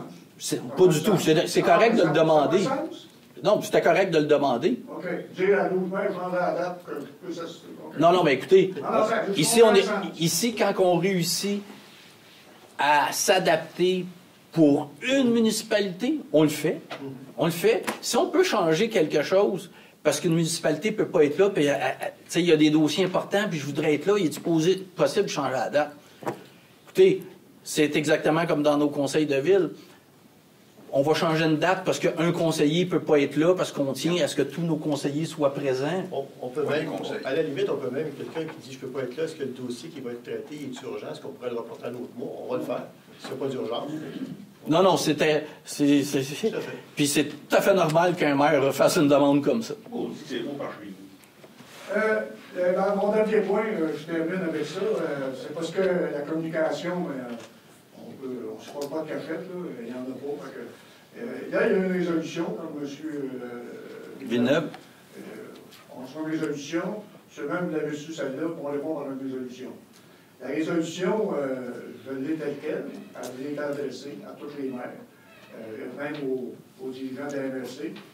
Considérant que le Conseil des maires de la MRC, lors de la séance du 13 avril 2023, a autorisé une demande de plus de 900 000 pour le changement de la climatisation et du chauffage pour les bureaux de la MRC. Considérant qu'une seule soumission a été analysée. Considérant que d'autres alternatives auraient dû être considérées avant la prise de décision, de communiquer à l'ensemble des municipalités de la MRC ainsi que la direction générale de la MRC l'opposition de la municipalité de Sainte-Élisabeth à ce projet. De plus que le Conseil des maires se positionne face à la présente résolution avant la réalisation de celle-ci ou le plus tôt possible. On peut-tu élaborer là-dessus? Je peux... il y a eu juste une soumission. Je peux... c'est une bonne question de la MRC, une très bonne question. Non, il n'y a pas eu seulement une soumission. On est allé... On est allé en soumission, et puis là, vous me corrigerez, M. Tremblay, début d'année, disons. L'année passée, je pense. On est allé, on a eu 3 soumissionnaires. Je me souviens la première, c'est 2, si je ne me trompe pas. On est allé en appel d'offres et public, qui est sur le SAO, le site du gouvernement, et on a eu des entreprises qui ont soumissionné. Mais quand on a vu, quand l'ensemble des maires, on a vu le prix, on a annulé l'appel d'offres. On se disait, ouf, on trouve ça très cher. Donc, on s'est dit, parce que là, la pandémie, on s'est dit, on va attendre un certain délai et on va repartir en appel d'offres plus tard. Ce qui est peut-être important de préciser aussi, on ne fait pas ça comme ça, parce que nous, on ne connaît pas ça. Là. On avait un ingénieur qui était mandaté pour nous aider là, dans ce processus-là. Donc, c'est un ingénieur qui a fait l'analyse du système en place, qui a monté les documents d'appel d'offres puis qui nous a aidé à analyser là, les offres qu'on avait. Exactement. Parce qu'il faut comprendre que moi, c'est pas nous qui fait l'appel d'offres comme tel. On était aidés par justement l'ingénieur qui a fait le tour puis tout pour pouvoir partir en appel d'offres. Fait qu'on refuse parce qu'on était très étonnés du prix. Mais avec la pandémie, aujourd'hui, on est étonnés d'à peu près tous les prix qui sortent. Donc, on a attendu quelques mois et plus vers la fin d'année, on est reparti en appel d'offres. Là, on s'est dit, est-ce que les prix vont changer? Malheureusement, les prix ont plus que pas changé. Je pense qu'on avait une augmentation de 10, 12 000, là, pas grand-chose. Donc, les prix étaient les mêmes et même... puis on avait plusieurs soumissionnaires. Et là, évidemment, on consulte l'ingénieur. Est-ce que ces prix-là ont du sens? Malheureusement, il faut se rendre compte que de repartir une deuxième fois en appel d'offres, les prix sortent. Là, à un moment donné, ça fait 3 puis 4 entreprises. C'est ça le prix. Oui, on est estomaqué. Et l'ingénieur, et en plus, ici, il y a M. Goyette et M. Turcot qui sont ingénieurs. Donc, on a dit à nos élus, est-ce que vous pouvez accompagner vraiment l'autre ingénieur puis voir, ça a-tu du bon sens ce qu'ils nous font? Et nos 2 élus ils ont une compréhension beaucoup plus véridique que la mienne. Là, je connais rien dans ça. Et nos 2 élus nous ont dit non, on comprend, dû à tous les travaux, parce qu'il y a 5 grosses machines sur le toit, et tous les thermostats, toutes les choses de ventilation, tout fallait changer, parce qu'il n'y a rien qui communiquait ensemble. Bien, ils nous ont fait la recommandation, on doit accepter, on ne l'aura pas moins cher. Donc, on a passé à la résolution, comme quoi qu'on a donné le contrat, et là, le travail est tout fait. Et oui, c'était à peu près 900 000 $. OK. Parce que là-dedans, on a eu un petit peu de communication sur la résolution-là. C'est que vous allez faire attendre un mois, puis que c'est une dépense exagérée, puis vu que c'est nous autres qui payent les citoyens, c'est à 85 000 par année pendant 15 ans, c'était pas mal exagéré. C'est pour ça qu'il a fait rapport avec ces 3 élus, ces 4 élus, d'écrire une résolution. Oui, mais on est allé plus qu'une fois en appel d'offres et on a eu plusieurs solutions. On peut comprendre que les propos sont inexacts. Monsieur, je vais rajouter un petit choc, et vous montrer un exemple. Vous savez, la saga de Saint-Ignace avec l'Église, quand on a voulu jeter l'Église à terre pour avoir des nouveaux codes, j'ai vérifié l'appel d'offres, puis le système de climatisation, chauffage et échangeur d'air, c'était 900 000 $ pour Saint-Ignace. Et pour vous répondre, oui. Là, une précision. Là, je viens de comprendre, M. Boulet, vous répondez oui sur le propos que j'ai dit, propos inexact. Oui. C'est ça? Juste à vos propos, juste parce que quand vous parlez d'un montant, évidemment, c'est sur un code-part. Oui. Le montant que vous avez dit n'est pas attribuable à Sainte-Élisabeth. C'est distribué sur l'ensemble. Bien, souvent, la façon que c'est divisé dans la MRC, c'est sur la richesse foncière uniformisée. Pas tout le temps. Vous savez, il y a différents modes selon c'est quoi les services, donc ça peut être très... C'est différent. Essayez de me comprendre, moi, je suis assis là, puis je dis jamais un mot, puis j'écoute, là, je me dis, juste pour climatiser les bureaux, c'est ça qu'on entend. Ah oui? C'est juste pour climatiser les bureaux, là, je juste dire des choses, c'est pas climatisé, c'est tout le système d'aération pour respirer. Chauffage, les sensors, les thermostats, les docks, les vannes, tout. C'est tout le système. C'est comme si on bâtissait au niveau système, il faut faire attention. C'est pas climatisation. C'est pas possible, parce qu'on peut pas comparer ça à moi, je me fais installer le thermopompe chez nous pour l'air climatisé. Là, c'est comme M. Germain le dit, c'est l'ensemble du système de ventilation. Vos explications sont bénéfiques et sont très claires. C'est qu'est-ce qu'on n'est pas habitué d'avoir. C'est juste ça le dilemme, là. Parce que moi, qu'est-ce que je comprends? C'est juste pour climatiser les bureaux. On aurait pu mettre des petites fans, c'est ça que vous voulez dire? C'est ce que à savoir. Il déjà d'un bureau, on se questionne tout ça. Soyez pas surpris. Soyez pas surpris. Une image, il neigeait d'un bureau, puis à côté, il était en bédaine. À un moment donné, il faut corriger ça. En passant, M. Lubel, j'ai écouté votre dernière assemblée. Félicitations sur le web, puis sur YouTube. Puis j'ai bien aimé d'avoir l'intercommunication que vous avez avec les gens dans la salle et tout. C'est chapeau, on vous le dit, chapeau. C'est plus que genre, il n'y a pas de mots. Il n'y a pas de mots. On disait, mais hey, si on connaîtrait ça, ça serait fabuleux. C'est ça, mais je vous remercie. Je pense qu'on a fait le tour. S'il y a d'autres questions, mais je pense que vos noms. Vous reviendrez le mois prochain. Le mois prochain, selon les complications qu'on aura dans les nouvelles surprises, on verra la suite. Là, je sais que l'autobus est fourni par le transport. Merci. Ça fait plaisir. Olivier, vous êtes Elisabeth, vous avez parlé des pompiers tantôt, de la problème de communication qu'il y a eu durant le service. Vous avez dit qu'il y a des citoyens qui n'ont pas été mis en danger, mais par exemple, la vie des pompiers aurait pu être mis en danger, par exemple. Parce qu'il y a quelqu'un qui a pris une décision ou un procédé qu'il n'avait pas le droit de faire, qui a pris des pouvoirs qu'il n'avait pas le droit d'effectuer. Ça, c'est toi personnellement, je pense que c'était... Il faut faire attention, par exemple, parce que le service de communication d'urgence, c'est avec COCA. COCA, c'est le 911. Mais les pompiers, sur l'intervention, communiquaient entre eux. Parce que les pompiers, c'est pas la même chose. Les pompiers ont quand même leur appareil sur eux et les pompiers communiquaient entre eux. Donc, ça ne mettait pas en danger la vie des pompiers sur l'intervention. Deuxième question, vous avez parlé du schéma d'aménagement tantôt. Oui.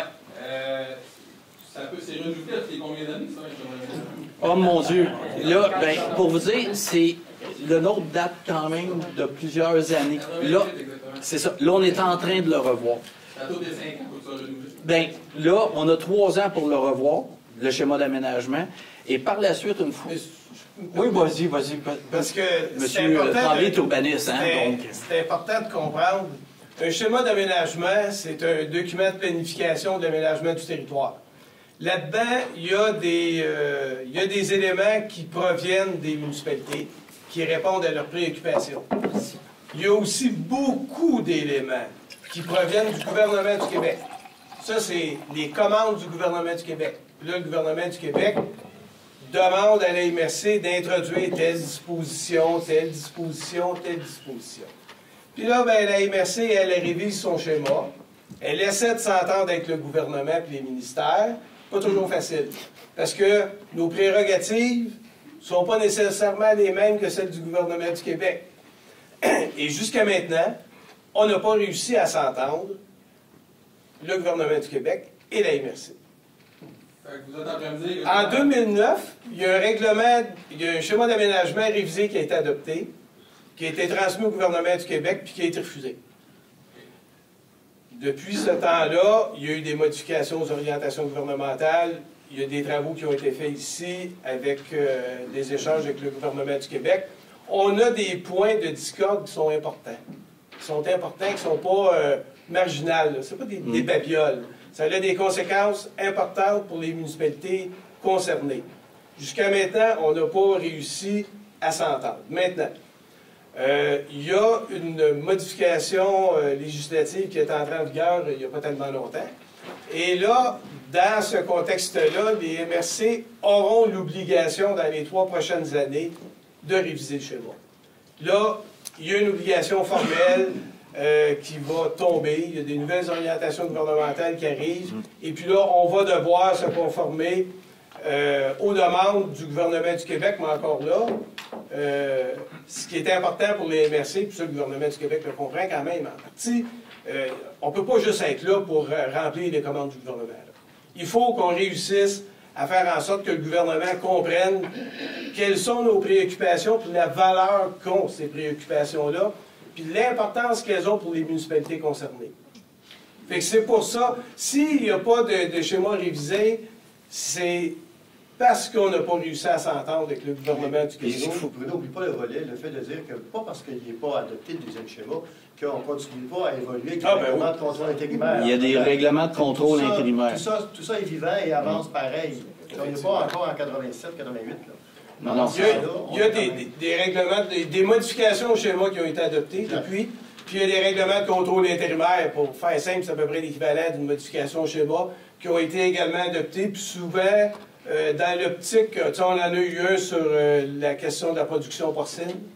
On en a eu un concernant les îlots déstructurés. Là, je pense qu'il y a des gens qui connaissent ça un peu, les îlots déstructurés. On en a eu un pour la protection des boisés de la plaine du Saint-Laurent. On en a eu un pour la protection des tourbières de la Noret. Donc, il s'est fait beaucoup de travail pour les correspondants à nos préoccupations. Il continue à évoluer. Notre schéma continue à évoluer. Puis, avec les nouvelles orientations gouvernementales, une fois, on a 3 ans pour le réviser. On l'envoie au ministère des Affaires municipales. Eux, ils le prennent en compte. Puis là, s'ils ne sont pas d'accord, ils nous le renvoient. Une fois qu'il est adopté, les municipalités ont aussi 2 ans pour modifier leur règlement en conséquence du nouveau schéma d'aménagement. Donc, c'est pour ça, comme M. Vigneault dit, des règlements de contrôle intérimaire, ce qui fait qu'il est toujours en évolution. Puis c'est, malgré les orientations gouvernementales, c'est important parce qu'on est allé dans des réunions de consultation. C'est quand même important de faire valoir les points de notre territoire. Vous savez, une densification dans un centre-ville à Lavaltrie, ça peut avoir tout son sens. Mais une densification à Mandeville, de bâtir juste dans un centre-ville, ça n'a pas tout à fait le même sens qu'à Lavaltrie. Fait que c'est important qu'on débatte de ces points-là pour défendre l'ensemble de notre territoire, pour pas nuire aux municipalités. On n'a pas les mêmes réalités.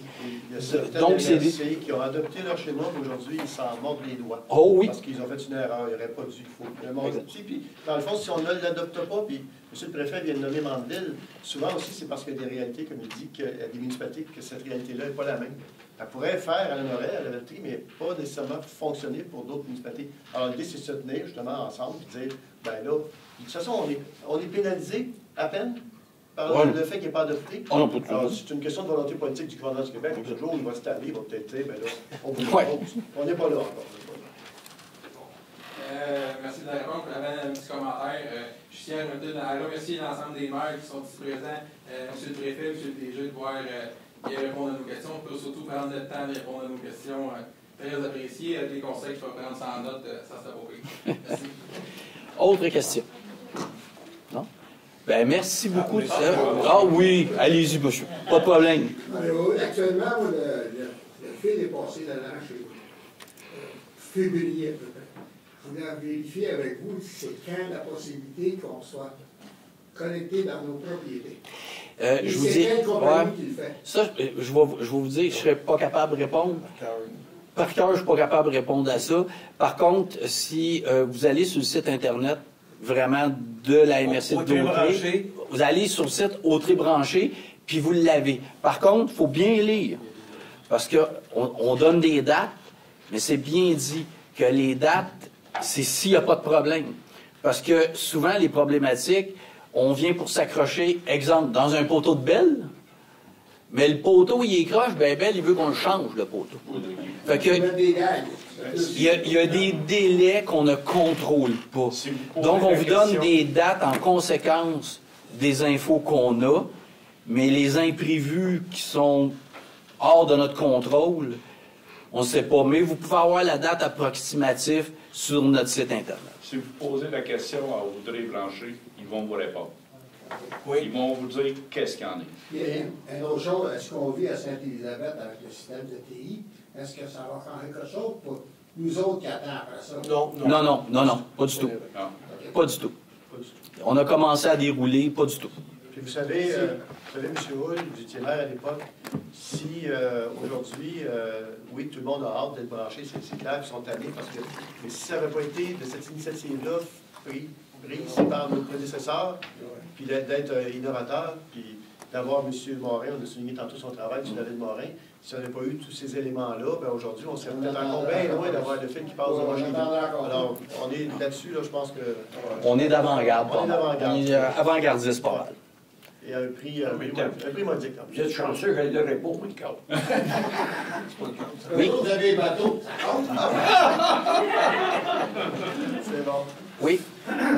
Vous dites que ça ne changera pas. Il y a des choses qui vont changer. Là, mettons, on va payer, on n'aura pas de droit. Mettons, M. Hull va payer pour avoir l'Internet à haute vitesse, un autre va payer, on n'aura pas de droit au lot de langue. C'est ça? La question était par rapport au réseau TI informatique. Est-ce que le fait que la municipalité a quitté les infrastructures de la MRC au niveau TI, ça n'a pas d'impact sur Autré branché pour les citoyens? Pas du tout. Ça n'a pas d'impact sur la fibre qui est déroulée haute vitesse chez vous. Les citoyens vont pouvoir être desservis. Les redevances viennent à la MRC. Donc, la MRC, c'est des codes-parts de moins à demander aux municipalités, au final. Monsieur a dit quelque chose d'intéressant ici. Puis, il faudrait juste que ce soit validé, parce que moi aussi, je veux bien le comprendre, parce qu'il parlait des redevances de Autré branché. Donc, Autré branché, ils doivent continuer à payer les emplois. Ils continuent de payer les emplois. Admettons qu'ils sortent de Autré branché, c'est ça que vous voulez dire? Bon. S'ils se retirent, il n'y a pas d'incidence pour se brancher pour le citoyen. Mais oui, la municipalité va continuer à payer les frais récurrents qu'on appelle et va payer aussi sa partie pour le règlement d'emprunt, mais ne participera pas au profit qu'on pourrait faire. Mais ça, c'est pas réglé. Vous faites, on va dire, 500 000 de profit parce que c'est de la grosse avalanche.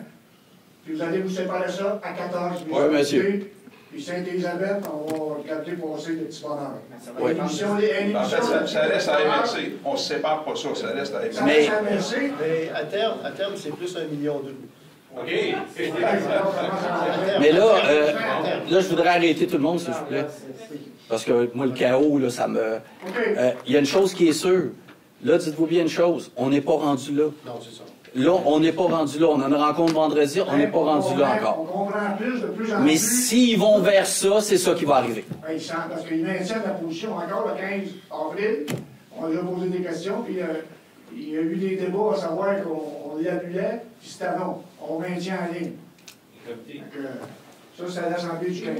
On va y lâcher.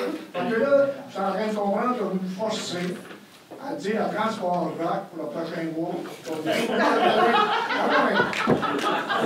On a des actions avec le Transport Rock pour faire de la publicité en même temps. Transport Rock. Et moi, peut-être bien vu avec eux autres. Mais vous me forcez, vous comprenez? vous forcez quasiment à revenir au prochain mois pour voir la suite de cette parodie-là parce qu'on peut quand même, qu'on peut définir ça comme une parodie pareille. Des pensées, des voitures, avoir aucune redevance, puis on ne sait pas qu'est-ce qu'on fait. On va faire ça une parodie. Je vous remercie de votre attention. Ça fait plaisir. Oui, il y avait une autre question? Non, bien, premièrement, oui. Bien, juste dire à tout le monde, merci beaucoup. Premièrement, ça nous fait plaisir quand il y a du monde dans la salle. D'habitude, il n'y a pas grand monde. Et merci beaucoup parce que vous avez été tous très respectueux. Et moi, j'apprécie beaucoup. Parce que comme je disais tantôt, moi, le chaos, on se parle, il faut que ça reste. Puis vous avez été très respectueux. C'est très gentil de votre part. Et oui, vous pouvez revenir le mois prochain. Dernière question, à terme, le dépôt branché à 1,2 million, ça va être à partir d'environ quelle date? Oh mon Dieu! Non, je peux pas. 2064 ou c'est... Non. Techniquement parlant... C'est terminé à la fin de l'année. Ouais, techniquement parlant, l'ensemble de notre réseau va être déployé d'ici la fin de l'année. Là, mais il faut comprendre que des bénéfices, c'est selon la quantité de gens qui vont se brancher. Parce que comment fonctionne l'autre branché puis village branché? C'est très simple. La MRC déploie une autoroute d'Internet haute vitesse. On déploie l'autoroute. Mais on loue notre autoroute à des fournisseurs Internet. Donc, dès qu'ils peuvent aller desservir les gens, c'est ces fournisseurs-là qui approchent les citoyens. On peut vous desservir, la fibre est là. Donc, évidemment, c'est difficile parce que la quantité de gens qui vont se brancher, à date, où la fibre est déroulée, ça va très bien. Les gens sont contents. Mais. Les redevances totales pour être autour d'un C'est une hypothèse. Une hypothèse. Mettons, ça serait 1,4 million, vous savez pas si c'est en 2026 ou 2029. Ça dépend du jeu. C'est exact. C'est la belle argent. Si vous vous branchez, branchez-vous. Oui, ben, je vais faire la levée de la... Ah, oui. Ça va nous revenir. Une question. La réunion qu'il y a vendredi avec Sainte-Isabelle, c'est pas public, ça? Non, pas du tout. C'est très normal. Non, pas du tout. Puis c'est important parce que c'est quand même une médiation où on s'en va. Fait que ça reste super important. Et c'est à la demande de Sainte-Élisabeth. Donc, on va y participer, nous autres, transparente. Puis je pense que c'est important à un moment donné. On est là, puis on va le faire avec. C'est ça. Exact. Donc, je vais faire la levée de l'Assemblée. Donc, ça me prend... M. Turcot propose, appuyé par M. Goyette, à ma gauche, à ma droite. Parfait.